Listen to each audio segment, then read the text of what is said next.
At Intel, we're bringing Tokyo 2020 to the world in a way they've never experienced before. We will host the world. These brands paid hundreds of millions of dollars to be associated with the Olympics, and all this money goes to the International Olympic Committee, or the IOC, which runs all the marketing programs for the Olympic Games. But it takes more than marketing. The IOC powers one of the most valuable sporting events in the world through media deals. The International Olympic Committee has tried to monetize these games since the very first Olympics back in Greece in 1896, and they've evolved over time to get more TV broadcasters, for instance, and other sponsors. So how does the IOC generate billions of dollars in revenue from these rights? And what do companies get in return? This is the economics of the Olympics. The IOC generates billions in revenue through the sale of broadcast and sponsorship rights. It made a total of about $4 billion from the 2006 and 2008 games, over $5 billion from 2010 and 2012, and almost $6 billion from the 2014 and 2016 games. In comparison, FIFA, which runs the World Cup, made about $4 billion from the sale of television rights and marketing rights for the 2014 World Cup.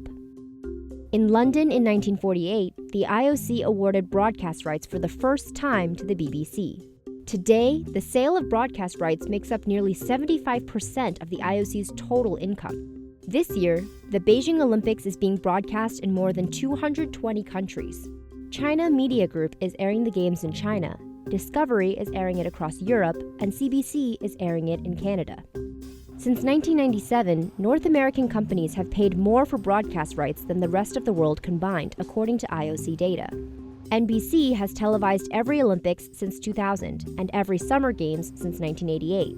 I've come to associate NBC as being the channel of the Olympics, and I'm sure many other Americans do so as well. In 2014, NBC entered into a $7.75 billion deal to secure exclusive broadcast rights in the U.S. through 2032. That means the company will pay an average of over $1 billion for each Olympics. The deal covers all media platforms including TV, internet, and mobile rights, and also restricts other media from broadcasting the opening and closing ceremonies and athletic competitions. When it comes down to getting these broadcasting rights, it comes down to one thing, which is money.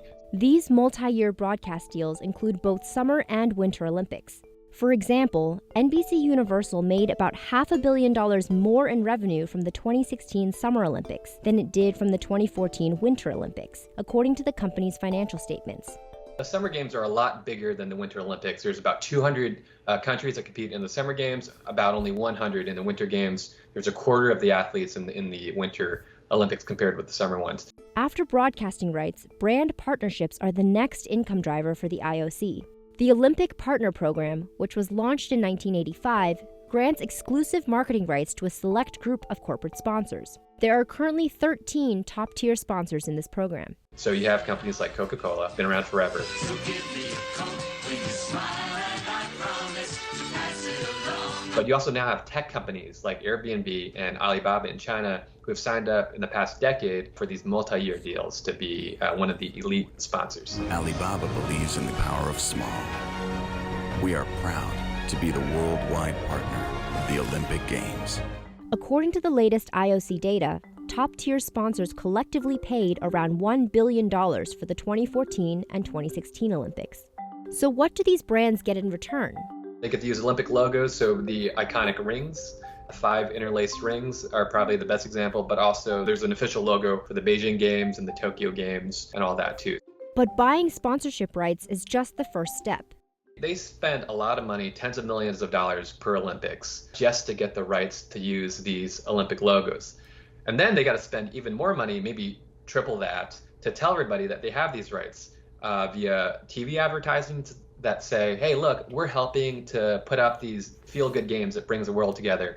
Or if you're Coca-Cola, they might want an athlete to go around drinking a Coke at the Olympics. And it also costs money just to put the rings on a can or a bottle of Coke. These brand partnerships are multi-year deals, often spanning 4 or 5 Olympics, which means the IOC doesn't have to scramble to find a new sponsor every 2 years.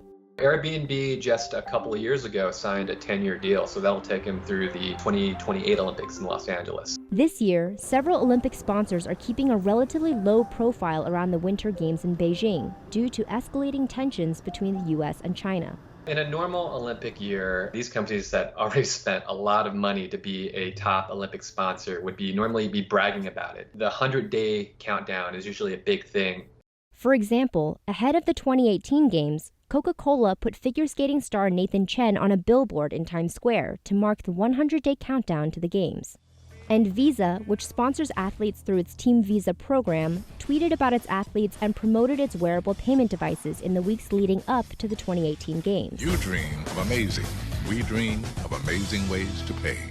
Companies make million-dollar investments in these sponsorship deals. But this year, sponsors may risk missing global marketing opportunities that money bought them. U.S. officials, some Western lawmakers, and human rights activists have said Beijing's years-long campaign of forcible assimilation against the mostly Muslim minorities in Xinjiang amounts to a form of genocide.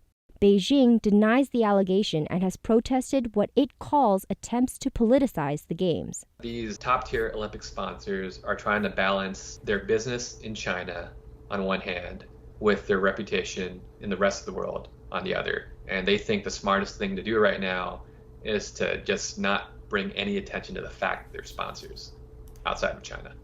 Coca-Cola, for example, hasn't done any major advertising campaigns related to the Olympics, except in China, according to a company spokesman. He declined to say why the company made that decision. Visa and NBC didn't respond to requests for comment. The IOC says it recognizes and upholds human rights, but it takes no position on the political structure, social circumstances, or human rights standards in the host country. The committee says it must remain neutral on all global political issues.